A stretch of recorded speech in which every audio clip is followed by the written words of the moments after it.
I'm a smoker. I picked it up because I don't like being around people. Cigarettes understand introverts. When you go outside to smoke, you only have to be around other people who aren't that concerned with their own well-being. Like, oh, you're okay with dying a little too young? Sweet, me too. So a couple months ago, I'm outside having a cigarette, and this boy that I've never met before runs up to me, throws his arms around me, and gives me this huge bear hug.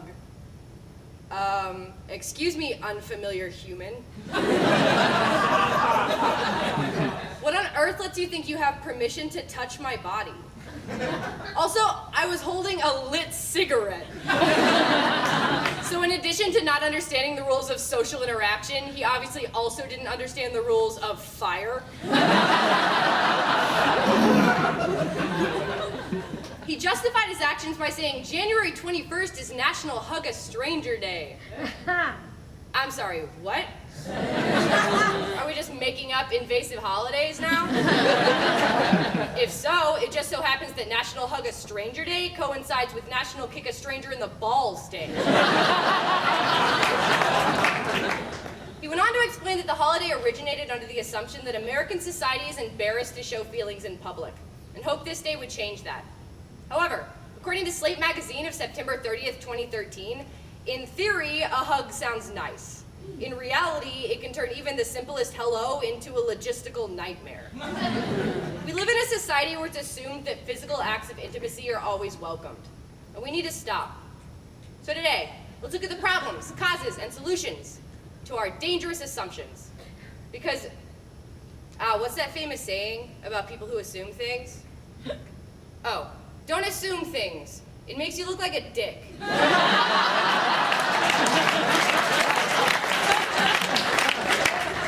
A lot of people think that because my hair is red that they have permission to touch it. Like they know we're going extinct, so they just want to be able to tell their grandchildren that they felt a real one. It's mostly old people. Like people I'm surprised are alive enough to even still see color. They'll be like, it's so pretty, and they'll grope me and walk away, and then I'm left there feeling violated with my hair smelling like Werther's Originals. Problems, there are two. First, people are forced into uncomfortable contact, and second, we hug shame those who say no. But first, we don't understand why people are uncomfortable with hugs. We've grown up on hugs. 90s kids, I blame Barney and Friends. 80s kids, I blame drugs. Since childhood, we've been taught that hugging is healthy. Not true. Carrots are healthy. Hugging is a violation. According to the previously cited article in Slate magazine, over 1/3 of Americans are introverts, and that's only one end of the spectrum. Our society consists of many different people with many different experiences. People with autism, survivors of physical or sexual abuse, people with allergies triggered by contact. A lot of people have legitimate reasons for not wanting to be touched. We think we're being sweet when in reality we could be causing flashbacks or even hospital trips. You feel me? Well, don't. Second.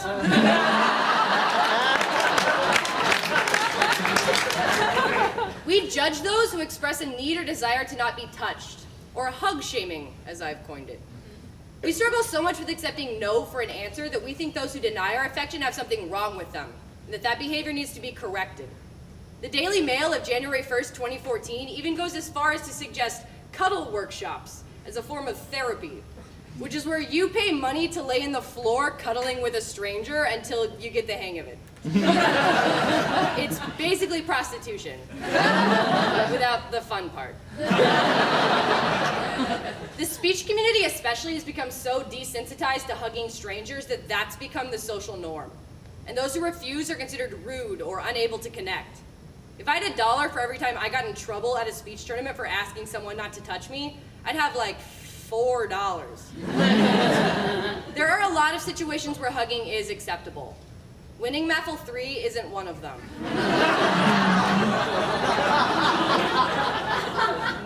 I have tattoos. This one on my ankle I got in a gas station when I turned 19. That is a true story. I mean, it wasn't like a BP. but it was for sure a tattoo parlor that also sold gas. Yes, that's a fun story. Yes, it's intriguing that there's ink in my skin. No, it does not give you permission to touch me. People were always like, let me see. Stop. Just stare at it during my introductions like everyone else does. Causes, there are two. First, affection is a tricky thing to define. And second, cultural expectations. But first, the way we define affection or even empathy varies from human to human. Some people are hardwired to hug. According to Psychology Today of May 15, 2013, the brains of extroverts are stimulated by sensory events such as hugging that release the feel-good chemical dopamine, while the brains of introverts do not, making the Hugs Not Drugs campaign a little hypocritical.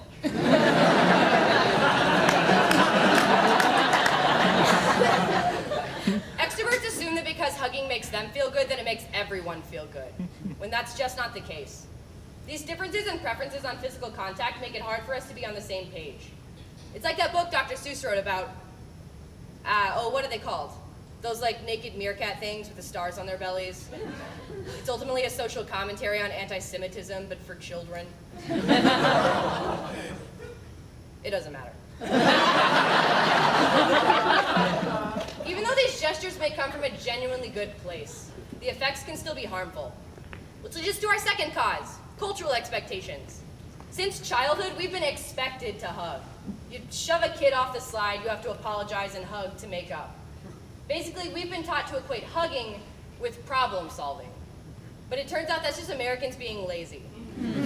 According to Forbes magazine of January 1st, 2014, in many Asian cultures, it's rare to see two people hug, kiss, or even shake hands.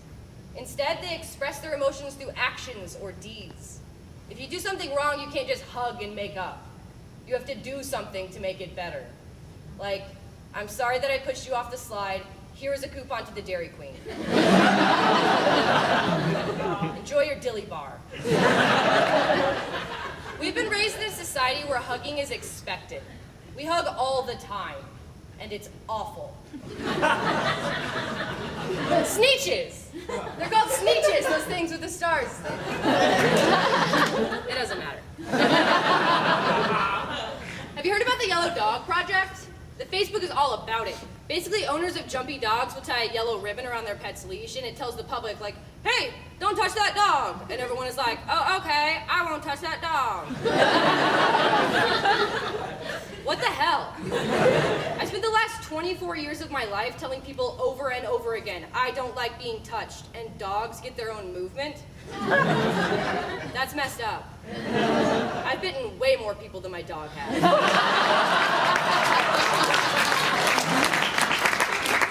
Solutions, there are one. Stop. I know hugging is something that we as a society have grown accustomed to. So I've created a two-part plan to help break us of the habit. First, ask permission. And second, respect the answer. But first, never assume that you have the right to physically touch someone else's body, no matter how small the gesture. And teach your kids to do the same. Plus, in case you've never seen the news, you don't really want your kids hugging strangers anyway, so double win. Look, I don't know your story, and you don't know mine. Ask me, I'll talk about it, and I'll also listen, but never just assume. I shouldn't have to tie a yellow ribbon around my leash just to have full control over my own body. I shouldn't have to wear a leash at all. This doesn't mean that you can never touch anyone. You just have to ask. Which brings us to the second part of our plan. Respect the answer that people give you. My relatives are especially guilty of saying, I know you don't like being touched, but I'm gonna do it anyway. Not an okay sentence. It's like saying, I know you don't like being dead, but I'm gonna murder you anyway. Never trivialize someone's ability to say no to physical contact. Violating what people feel comfortable with physically isn't like the sneeches. It does matter. Are the sneeches jokes working yet? I'm gonna stop. Even though these gestures may come from a genuinely good place, when it comes down to it, the Equal Employment Opportunity Commission classifies unwanted hugging as sexual assault.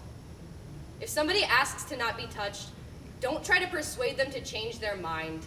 Don't feel like they owe you an explanation, and don't take it personally. It's probably not you. Probably. Today, we've looked at the problems, causes, and solutions to our uneducated advances.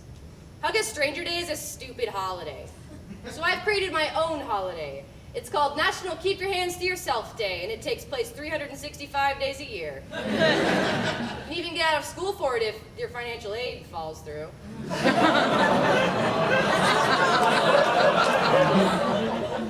Hugging is a dangerous habit, one that we need to break. We should take up a healthier habit, like smoking.